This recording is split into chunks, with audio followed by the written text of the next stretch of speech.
Bonjour à tous, bienvenue dans l'interview à la une, l'émission de la rédaction de Nice Matin. Notre invité aujourd'hui, Daniel Nizri, le président de la Ligue contre le cancer, président national. Bonjour Daniel Nizri. Bonjour. Daniel Nizri, vous étiez jeudi dernier dans les Alpes-Maritimes à l'occasion de l'Assemblée générale du comité des Alpes-Maritimes de la Ligue contre le cancer. Comment se porte la Ligue ? Alors, la Ligue nationale contre le cancer se porte bien, de mieux en mieux. Lorsque j'ai pris mes fonctions il y a 3 ans, j'ai proposé à mes pairs un fil rouge, la réduction des inégalités, et 2 objectifs, celui de rendre plus performant notre siège national à Paris, afin qu'il soit utile, efficace pour aider chacun de nos 103 comités sur tout le territoire national à fournir un service aux populations, un service le plus égal, le plus équitable possible, partout. Est-ce que la Ligue dispose de suffisamment de dons et de moyens financiers ? Oui, alors merci de rappeler que la Ligue, que le budget de la Ligue est à 95% issu de la générosité du public qui ne se dément pas d'année après année. Et l'année dernière, nous étions la 4e association préférée des Français et nous en sommes tous reconnaissants à toutes ces personnes grâce à qui nous pouvons agir. Alors, pour que les gens comprennent bien, à quoi servent concrètement les dons qui sont faits à la Ligue ? Alors, très concrètement, ils servent à permettre aux comités départementaux, à la Ligue nationale, d'accompagner toutes les personnes concernées par la maladie, qu'elles le soient directement, parce qu'elles sont malades, ou indirectement, parce qu'elles font partie du cercle familial, du cercle amical, peut-être même professionnel, qui va accompagner ces personnes malades. Et nous accompagnons ces personnes au travers de 4 missions statutaires, que je peux me permettre peut-être de rappeler. La plus connue, mais j'y reviendrai, c'est le soutien à la recherche. On en reparlera. Oui. Nous en reparlerons. C'est le soutien à la promotion de la santé, la prévention, les dépistages. C'est l'action pour les personnes malades, c'est-à-dire tout ce qui peut concerner les soins de support pendant un parcours de traitement, mais également le soutien financier pendant la réalisation des traitements ou immédiatement après, car la maladie appauvrit les foyers, les met en difficulté. Et puis enfin, le plaidoyer, ce que nous faisons auprès des institutions et que nous faisons aussi grâce à vous, qui nous invitez à présenter la Ligue et ses actions. Est-ce que la Ligue arrive à recruter suffisamment de bénévoles ? Alors, comme toutes les associations, l'un de nos points critiques, c'est la diminution du nombre de bénévoles. Et ceci peut se comprendre dans la mesure où aujourd'hui, compte tenu de la situation que tout le monde connaît dans le pays, la crise économique, sociale, les personnes, lorsqu'elles disposent de temps, vont plutôt aider leurs proches, leurs enfants, souvent les aînés, éventuellement le cercle amical, et ont parfois peu de temps à consacrer aux autres. Ce n'est pas que la solidarité diminue, c'est qu'elle est ciblée sur la proximité. La Ligue va mener une série d'actions d'envergure à l'occasion du 25e anniversaire des États généraux des malades qu'elle avait initié à l'époque. Que prévoyez-vous dans ce cadre ? Alors, nous ne pouvions pas laisser passer ces 25 ans sans réagir. Mais dans notre esprit, en aucun cas, il ne s'agit de fêter un anniversaire, de célébrer ce qui s'est passé. En fait, vous le rappelez, la Ligue est à l'origine des États généraux des patients concernés par le cancer en 1998, et tous les travaux de ces États généraux ont permis la rédaction d'un livre blanc qui est en grande partie à l'origine du chantier présidentiel du président Jacques Chirac, ce qu'on appelle aujourd'hui le premier plan cancer. Alors justement, je vous propose d'écouter Jacques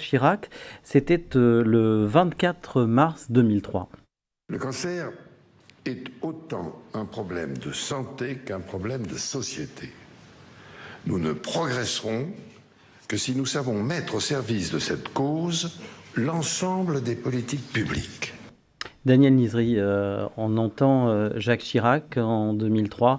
Est-ce que effectivement l'ensemble des politiques publiques ont été mises au service de la lutte contre le cancer? À cette époque, oui, absolument. Trois choses remarquables. La première, c'est ce que je disais juste avant l'intervention du président Chirac. Le président, ses équipes se sont appropriés le livre blanc issu des États généraux et ont travaillé à partir de la parole des personnes malades, à partir de leurs besoins et de leurs attentes. Deuxièmement, lorsque la stratégie, le plan a été défini, des milliards ont été associés à ce plan, à toutes ces mesures, et sans cet argent, peu de choses auraient été faites. Et enfin, je voudrais insister là-dessus, il y avait une véritable gouvernance, un portage politique fait par le chef de l'État. Et ce portage, je peux en témoigner, puisqu'à l'époque, j'ai eu la chance, l'honneur de pouvoir participer à cette démarche. Ce portage politique, cette insistance du chef de l'État a permis de régler énormément de petits, moyens ou gros problèmes. Vous nous dites il y avait, vous nous dites à l'époque, ça veut dire que c'est plus le cas ou c'est moins le cas aujourd'hui? Alors, c'est moins le cas à l'évidence dans la mesure où la situation a beaucoup évolué. D'abord, dans les années 2000, la situation de la cancérologie, des personnes touchées par le cancer, était très différente de celle d'aujourd'hui. Tous ceux, comme les plus anciens dont je fais partie, qui ont connu la maladie comme soignants ou comme soignés avant 2000, doivent convenir qu'aujourd'hui, 25 ans après, les choses se sont énormément améliorées. Il n'y a pas de conteste, et donc la pression du terrain vis-à-vis des attentes est un peu moindre. Ce qui a aussi changé, c'est la situation économique, sociale du pays, déjà avant la Covid, et surtout depuis la Covid. Et cette situation rend pour les pouvoirs publics et pour tous les acteurs les arbitrages très difficiles. Ce à quoi nous tenons à la Ligue, c'est de ne pas militer pour militer, mais de militer raisonnablement sur des sujets bien identifiés. Nous comprenons les difficultés de l'État telles qu'elles sont rappelées ces temps-ci par les différents ministres, par le chef du gouvernement et le président de la République. Mais nous avons, nous, une conviction. Aucun de nos auditeurs aujourd'hui, confrontés à la maladie, ne pourrait assurer la charge financière des soins qui lui sont prodigués et qui lui permettraient d'être en rémission, peut-être de guérir, et heureusement de plus en plus souvent de se réinsérer dans toutes les composantes de la vie. Donc si nous pouvons bénéficier de ces traitements, c'est que nous bénéficions d'un système de protection sociale issu du Conseil national de la résistance, ça ne rajeunit personne, mais qui nous protège. Or, ce système de protection sociale repose sur l'impôt, sur les cotisations sociales, donc sur une dynamique économique. Nous ne pouvons pas l'ignorer. Donc nous en sommes conscients et c'est la raison pour laquelle, vous le disiez en introduction, à l'occasion de ces 25 ans, nous allons organiser un certain nombre d'événements sur le territoire en lien avec un certain nombre de comités pour redemander aux personnes malades, celles qui ont été malades ou leurs proches, avant 2000, celles qui le sont autour des années 2020, leurs constats, leurs besoins, leurs attentes, dans certains cas maintenant, leurs exigences. Et nous allons collecter toutes ces informations pour faire peut-être pas un livre blanc, mais un plaidoyer que nous présenterons en fin d'année à Paris lors d'un événement national avec l'objectif de le présenter au président de la République lors de la prochaine journée mondiale contre le cancer, le 4 février 2025. Alors, vous l'avez dit, on a progressé depuis 20 ans dans beaucoup de domaines concernant la lutte contre le cancer. Est-ce qu'on a vraiment progressé en termes d'annonce du cancer? Alors, on a progressé dans tous les domaines qui étaient couverts par le chantier présidentiel, par le plan cancer, et bien sûr poursuivi par le 2e et le 3e plan. Mais le constat que nous faisons, c'est que ces avancées sont inégales sur tout le territoire national, soit selon les territoires, soit selon les populations. Donc on n'est pas égaux face au cancer selon l'endroit où on habite et selon notre situation sociale ou financière. Absolument. C'est quelque chose qui est évident. Je me permets de rappeler, vous m'avez présenté comme le président de la Ligue nationale, mais je tiens absolument à rester aussi le président du comité départemental de Seine-Saint-Denis. Je pense que je n'ai pas à rappeler les caractéristiques, les difficultés que peuvent rencontrer les populations de ce département. Et il est clair que le manque d'information, les difficultés d'adhérer à tous les processus de prévention et de dépistage, les difficultés d'accès aux soins lorsque le diagnostic est fait, les difficultés d'avoir le même soutien qu'ailleurs pendant toute la durée du traitement, eh bien, elles sont fonction de votre territoire et de votre situation économique, sociale, culturelle, parfois cultuelle, etc. Donc les efforts devront porter sur ces points-là. Eh bien, quand j'ai pris mes responsabilités à la Ligue, je parlais souvent d'égalité. Aujourd'hui, je parle d'équité. Effectivement, pour nous, l'objectif, bien sûr, est d'accompagner toutes les personnes malades depuis le moment où elles apprennent la maladie jusqu'à la fin de leur parcours, et on l'espère parcours en direction de la rémission et de la guérison, mais compte tenu des moyens dont nous disposons, dont d'ailleurs d'autres associations disposent, nous travaillons en lien avec énormément de partenaires, nous allons essayer de nous concentrer sur ceux qui en ont le plus besoin, qui ont le plus besoin d'être accompagnés, tenus par la main, du début de l'affection jusqu'à la sortie des traitements. La semaine dernière, à Cannes, vous avez noué un partenariat avec l'Association des maires de France. Quel est l'objectif de ce partenariat? Alors, ce partenariat est absolument essentiel et je suis très reconnaissant à l'Association des maires de France d'avoir bien voulu en discuter et le construire ensemble. Quel est l'objectif? Tous nos comités déclinent sur le territoire les 4 missions dont je vous ai parlé tout à l'heure. Et pour que cela puisse se faire le mieux possible, le siège national a fourni un certain nombre d'outils à tous ces comités, à tous ceux qui en avaient besoin pour être au même niveau que les autres. Et on s'aperçoit que pour un certain nombre de sujets, le comité, quels que soient ses moyens humains, quels que soient ses moyens matériels, quelles que soient les compétences, et elles sont nombreuses, des ligueurs, un certain nombre de sujets leur échappent. Cela ne peut être productif, utile, efficace pour les personnes malades que si nous avons des partenariats, bien évidemment avec les acteurs de santé, les fédérations hospitalières, et au passage, je rappelle que je suis en train de signer des conventions. J'ai déjà signé avec Unicancer, je vais signer prochainement avec la Fédération hospitalière de France et la Fédération de l'hospitalisation privée, mais des partenariats également avec tous les élus, à commencer par les élus des communes, des communautés de communes, des métropoles. Pourquoi? Parce qu'énormément de choses se font déjà au niveau de ces communes.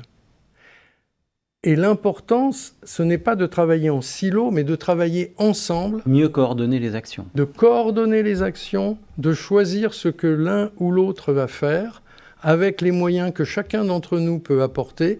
Parce que pour faire simple, mon objectif, je vous ai rappelé mon fil rouge qui est la réduction des inégalités, mais pour faire plus concret, je le traduis en disant tout pour tous et partout. Mais pour arriver à donner tout pour tous et partout, je pense qu'ensemble, on est beaucoup plus fort pour arriver à ce résultat. On vous sait très attaché aux soins de support pour les malades. Est-ce Oui. qu'on peut imaginer que les villes s'engagent notamment dans ce domaine-là? Alors, elles s'engagent déjà. Beaucoup d'acteurs sur le terrain s'engagent sur ces soins de support. Alors, pour la Ligue, c'est à la fois une mission concrète au service des personnes et nous produisons gratuitement, j'insiste, grâce à la générosité du public, des soins de support qui sont issus du panier de soins de l'INCa, l'Institut national du cancer. Pourquoi ? Parce que nous sommes très attachés à la qualité et à la sécurité des pratiques, ainsi que sur l'expérience et l'expertise des prestataires qui vont réaliser ces soins de support. Car ces soins de support sont de vrais soins.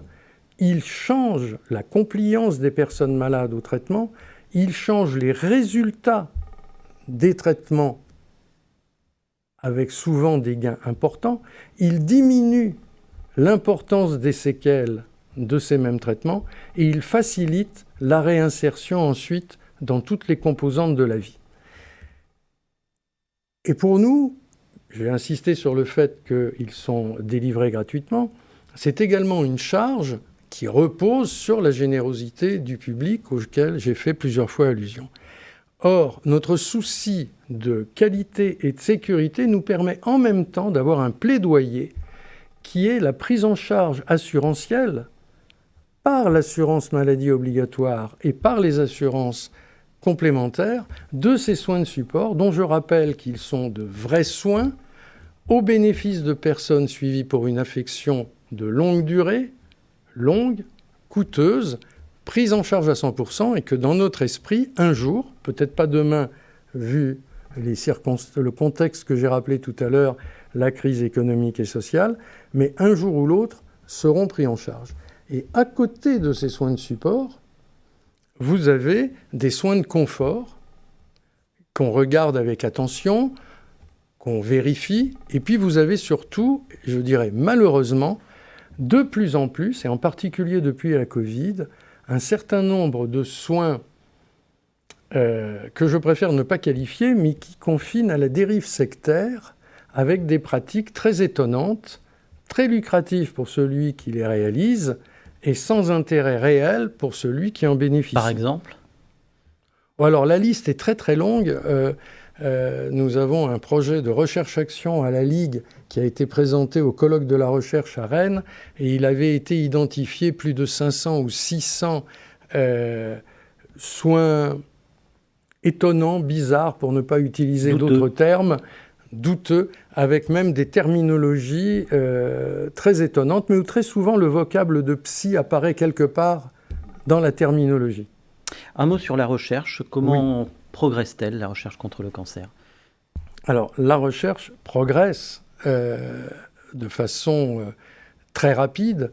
Je ne résiste pas à rappeler que lors de la Covid, la rapidité avec laquelle a pu être mis en place, enfin a pu être trouvé le vaccin, le premier vaccin Covid, et ensuite les suivants, repose sur des recherches qui, à l'origine, étaient sur des vaccins anti-cancer. Donc ça n'a pas encore produit le vaccin ou les vaccins anti-cancer, mais on voit bien que cette recherche avait énormément avancé. Donc alors, elle avance tant sur le plan fondamental, pour essayer de comprendre comment tous les facteurs qui permettent à un jour une cellule de perdre de déraper et de générer une multiplication cellulaire anormale qui va être à l'origine de la tumeur, mais également une recherche sur tous les facteurs qui entourent cette cellule et qui vont favoriser ou peut-être ralentir cette croissance tumorale, et bien évidemment sur tous les traitements, ce qu'on appelle aujourd'hui les innovations thérapeutiques, qui vont permettre de traiter et de mettre en rémission les personnes malades. Alors cette recherche, la Ligue la soutient grâce à la générosité du public. C'est ce qui pèse le plus dans notre budget issu de la générosité du public. Quand j'ai pris mes fonctions, nous étions autour de 39 millions d'euros par an. Nous étions déjà le premier financeur public associatif de la recherche. Aujourd'hui, nous allons, je crois, à l'Assemblée générale valider le fait que nous sommes à 44 millions d'euros. C'est beaucoup, c'est jamais assez, mais c'est beaucoup. Et puis, je voudrais juste dire quelque chose dont je suis de plus en plus convaincu. Lorsque, malheureusement, vous apprenez que vous êtes malade, finalement, la première chose à laquelle on pense, une fois qu'on a en partie digéré le choc de cette annonce, est-ce que la recherche a progressé? Est-ce que je vais bénéficier, moi, individu particulier, et non pas population particulière, bénéficier de cette avancée de la recherche? Est-ce que je vais pouvoir être mis en rémission, vivre plus longtemps, peut-être même guérir? Ce n'est que dans un deuxième temps que les personnes, une fois qu'elles sont prises en charge dans le parcours de soins, s'inquiètent de savoir les conséquences sociales de la maladie, s'inquiètent de savoir comment on va les aider à traverser cette tranche de vie qui, en théorie, ne devrait être qu'une tranche de vie. Donc pour nous, ce qui est important, c'est premièrement de continuer cet effort au soutien de la recherche, mais en faisant peser la parole des personnes malades. C'est-à-dire qu'à la Ligue, nous nous enorgueillissons d'avoir un conseil scientifique national de très haute qualité qui assure les appels à projets, le contrôle de la qualité de ces appels à projets, qui assure le choix des projets, qui distribue l'argent que le conseil d'administration autorise à utiliser et qui ensuite surveille la façon dont ces fonds sont utilisés. Mais nous avons créé il y a maintenant presque un an une commission d'orientation stratégique de la recherche pour donner la parole aux personnes malades réunies au sein de la Ligue, ainsi qu'à un certain nombre de sachants de la Ligue, pour avoir des orientations stratégiques en espérant orienter les chercheurs qui travaillent avec les fédérations hospitalières que j'ai citées tout à l'heure, Unicancer, la FHF, la FHP, pour orienter la recherche au bénéfice des personnes. Et ça inclut le fondamental, mais également les sciences humaines. Quel rôle pourra jouer l'intelligence artificielle en matière de prévention, de détection, de traitement? Qu'est-ce que vous en attendez? Parce qu'on entend beaucoup de choses à ce sujet. Alors, on en attend beaucoup, mais de façon raisonnable. L'intelligence artificielle, c'est un outil. Ce n'est qu'un outil. Ça ne se substitue pas à la conscience individuelle et à des choix collectifs. Ça contribue à les aider. Donc c'est clair que l'intelligence artificielle va nous permettre, par exemple en termes de recherche, d'accélérer l'obtention d'un certain nombre de résultats par le traitement de données, les fameuses data que tout le monde essaye de protéger tant bien que mal actuellement. Mais ça va également nous permettre d'identifier au niveau de territoire, au niveau de population, les personnes qui présentent tel ou tel facteur favorisant de la maladie ou tel symptôme qui laisse craindre que la maladie existe à partir du moment où les données sont engrangées et qui permettront à tous les acteurs, que ce soit l'État, les services déconcentrés de l'État ou une association de patients aussi importante que la nôtre, d'avoir une orientation équitable en direction de ces populations. Donc on en attend beaucoup, mais encore une fois, de façon raisonnée. Dans notre esprit aujourd'hui, demain je ne sais pas, ça ne remplace pas l'individu, le contact interpersonnel et le travail collectif. C'est très clair. Avant de terminer, on passe à la question perso.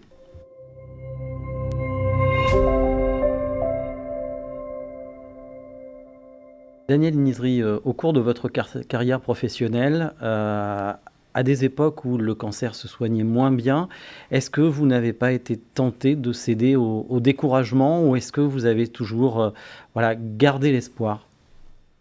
Alors, je pourrais m'en sortir en vous disant que pour faire cette spécialité, il vaut mieux avoir un petit fond d'optimisme quand même, histoire de se relancer tous les matins pour partir au travail. Non, je serais beaucoup plus simple en fait. Vous savez, aucun d'entre nous, professionnel de santé, puisque je l'ai été, c'est à ça que vous faites allusion, et quel que soit le métier de professionnel de santé, parce que j'ai commencé comme agent hospitalier, donc voilà, aucun d'entre nous ne travaille seul. Nous travaillons en équipe. Tout ce que chacun d'entre nous fait, c'est le fruit d'un travail collectif. Ce travail collectif, il inclut le soutien solidaire de ceux d'entre nous qui, tel ou tel jour, pour telle ou telle raison, liée à ce qui se passe dans l'activité professionnelle, mais aussi parce qu'on vit à côté.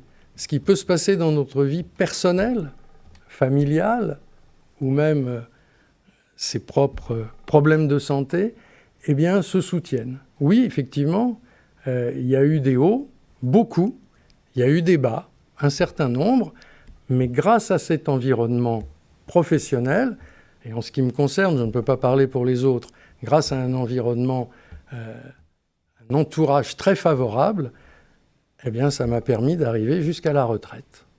Merci beaucoup, Daniel Nizri. C'est moi qui vous remercie. Merci à tous de nous avoir suivis. Merci à Sophie Doncé et Philippe Bertini pour la réalisation de cette émission, à Christelle Benjamin pour sa préparation. On se retrouve la semaine prochaine pour un nouveau rendez-vous de l'interview à la une. Bonne journée et bon week-end à tous.